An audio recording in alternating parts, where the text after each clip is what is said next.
من أحوال الغارقين، ليلهم ونهارهم سواء، يظنون أن السعادة في لذة وشهوات وفي سفر ومغامرات. استحوذ عليهم الشيطان فأنساهم ذكر الله.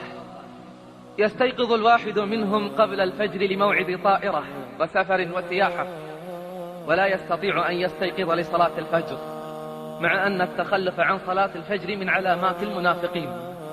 تراهم في الملاعب يجوبونها طولا وعرضا خلف الكرة، ولا يقون على أداء الصلاة، ولا تراهم في صفوف المصلين، رغم أن المسجد لا يبعد عنهم سوى خطوات.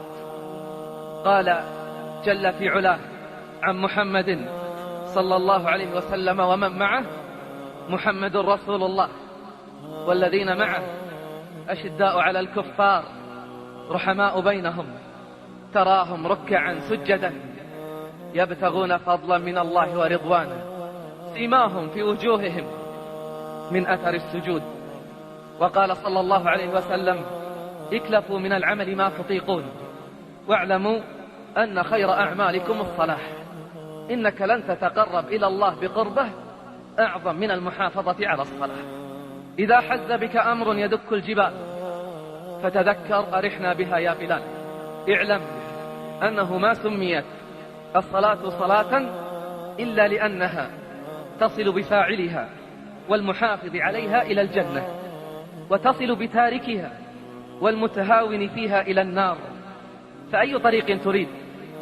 قال ابن تيمية قدس الله روحه: حدثني بعض المشايخ أن بعض ملوك فارس قال لشيخ رآه قد جمع الناس على رقص وغناء: يا شيخ، إن كان هذا هو طريق الجنة فأين طريق النار؟ قلوبهم تئن من الذنوب وتشتكي، أطفأت الذنوب نور الإيمان في قلوبهم، وقطعت الآهات والحسرات كبودهم، وأرقت الهموم مضاجعهم، يغرقون في لجج المعاصي والآثام، من مصيبة إلى مصيبة، ومن هم إلى هم، ومن غم إلى غم، ولا هم يتوبون ولا هم يذكرون.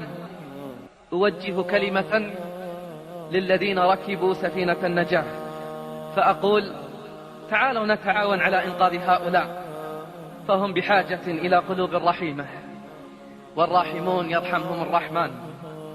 إنهم بحاجة إلى كلمة طيبة، والكلمة الطيبة صدقة. إنهم بحاجة إلى ابتسامة صادقة، وتبسمك في وجه أخيك صدقة.